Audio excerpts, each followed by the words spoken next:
नमस्कार प्यारे विद्यार्थियों। गणित कक्षा अष्टमी, ये आपका गणित विषय का काला अंश। और पिछले पिछले लेक्चर में हमने प्रश्नावली 1.1 पूरी कर ली थी। आज हम जानेंगे दो परिमेय संख्याओं के मध्य परिमेय संख्या ज्ञात करना। ठीक है विद्यार्थियों, तो आज हमारा टॉपिक रहेगा दो परिमेय संख्याओं के बीच में परिमेय संख्याएं ज्ञात करना। तो जो एक महत्वपूर्ण बात है विद्यार्थियों, वो ये है, दो परिमेय संख्याओं के बीच अनंत परिमेय संख्याएं होती है। अगर आपसे कोई पूछे कि किन्हीं भी दो संख्याओं के बीच में कितनी परिमेय संख्याएं होती है, तो बच्चों आपको उत्तर देना है अनंत परिमेय संख्याएं होती है, यानी इतनी होती है कि जिनकी हम गिनती भी नहीं कर सकते, कभी भी नहीं कर सकते। ठीक है, देखिए ये होती है संख्या रेखा अर्थात नंबर लाइन। संख्या रेखा के बीच का भाग होता है शून्य, और दाईं तरफ ये यानी हमारा दायां और ये हमारा बायां। दाईं तरफ संख्याएं होती है प्लस इस प्रकार से, और इस तरफ होती है इस प्रकार से, -1 -2 -3 चलती जाएगी। अब अगर मैं बात करूं तो इन संख्याओं के बीच में भी तो कोई ना कोई संख्याएं थी ना, या थी क्या, अभी भी है। तो यहाँ भी कोई संख्या होगी, यहाँ भी होगी, यहाँ भी होगी, यहाँ भी होगी, और इनके मध्य में होगी, यहाँ भी होगी, यहाँ भी होगी, यहाँ यहाँ यहाँ यहाँ। हर जगह संख्या रेखा पर कोई भी संख्या, कोई भी बिंदु एक अलग संख्या को निरूपित करता है। इसका मतलब संख्या रेखा खुद अनंत संख्याओं को लेके चल रही होती है। इसका मतलब कोई भी दो संख्याएं आपको दे रखी होगी, उनके बीच में आप क्या करोगे, जितनी परिमेय संख्याएं पूछी गई है, क्योंकि संख्याएं तो अनंत होती है, हमें तो उस अनंत में से कुछ संख्याएं ज्ञात करनी है। देखिए टाइप नंबर 1 कि आप किस प्रकार से ज्ञात कर सकते हो। मान लो कि एक संख्या a है और दूसरी संख्या b है। आपको उसके मध्य में एक संख्या ज्ञात करनी है। तो सूत्र क्या रहेगा, सूत्र रहेगा, मानो कि ये संख्या बीच में, इन दोनों संख्याओं के बीच में ये एक संख्या c है, तो हमें c ज्ञात करना है। तो बच्चों c ज्ञात करने का तरीका रहेगा a + b/2। ठीक है, अब आपने c ज्ञात कर लिया। ठीक है, इसका मैं एक उदाहरण भी आपको कराऊंगा। अब ये संख्याएं क्या बन चुकी है, a, c और b, यानी अब हमने, ये पहली संख्या थी, ये दूसरी संख्या थी, और ये जो संख्या आई है वो कौन सी आई है, बीच वाली। यानी दो संख्याओं के मध्य में a और b के मध्य में हमने तीसरी संख्या एक c ज्ञात कर दी। ठीक है बच्चों, तो अब देखिए क्या होगा।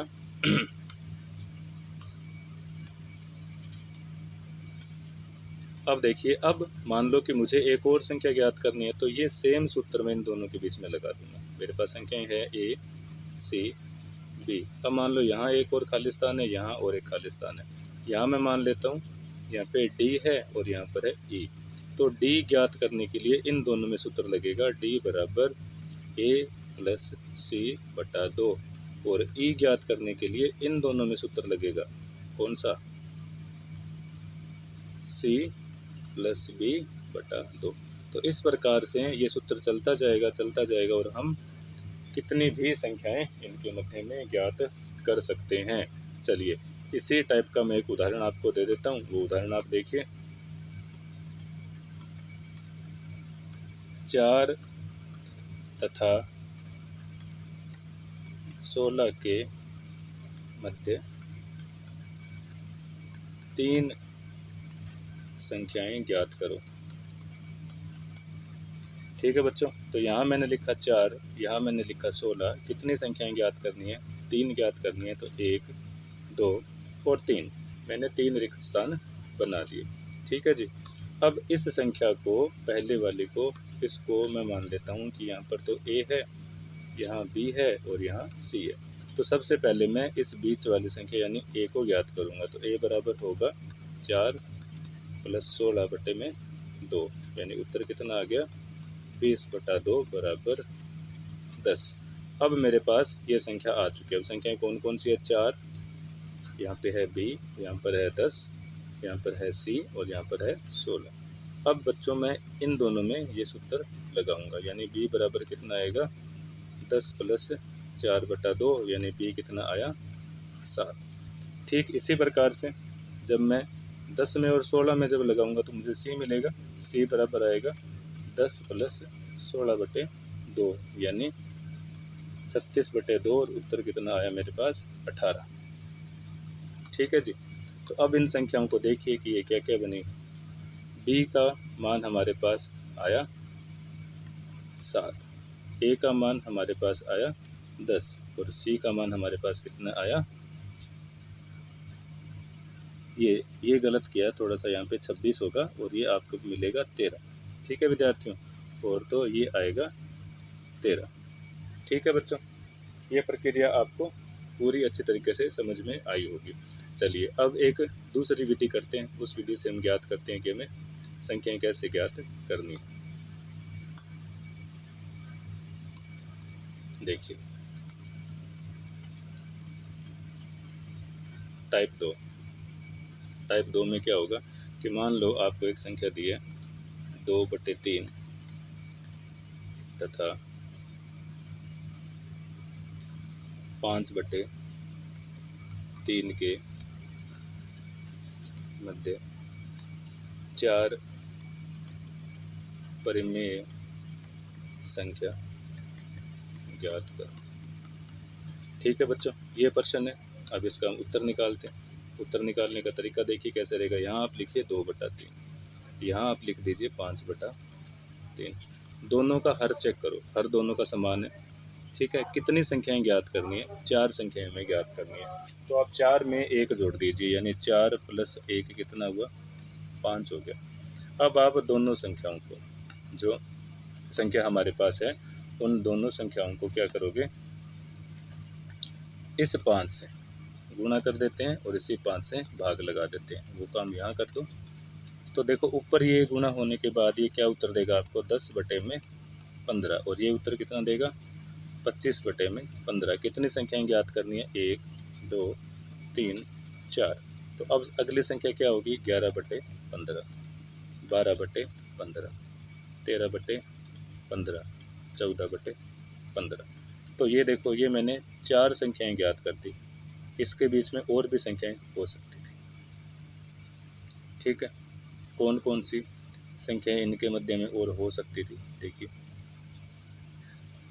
15/15 भी इसके बीच में हो सकती थी, 16/15 भी हो सकती थी, 17/15, 18/15, ठीक है, और 19/15 और 20/15, 21/15, 22/15, 23/15 और 24/15। तो इन सब संख्याओं में से आपको कितनी लिखनी थी? आपको तो लिखनी थी बस कोई भी 3 या 4। देखो ये 4 भी उत्तर हो सकता था। ठीक है, ये बाकी लास्ट की बची हुई 3 और एक ये 4, ये भी उत्तर हो सकता था। तो अनंत प्रकार के उत्तर इसमें से निकलते। ठीक है विद्यार्थियों, तो ये आपका प्रश्नावली 1.2 और उससे रिलेटेड कुछ बातें।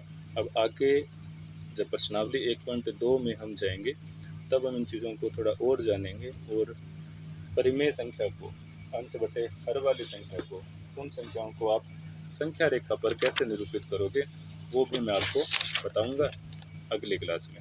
ठीक है विद्यार्थियों, तब तक आप इस प्रश्नावली से संबंधित कुछ उदाहरण करिए। ठीक है, और गृह कार्य के रूप में मैं आपको एक प्रश्न दे देता हूँ। प्रश्न देखिए,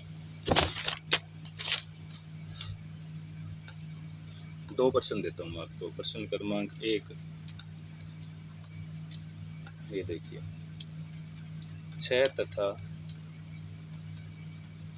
8 के बीच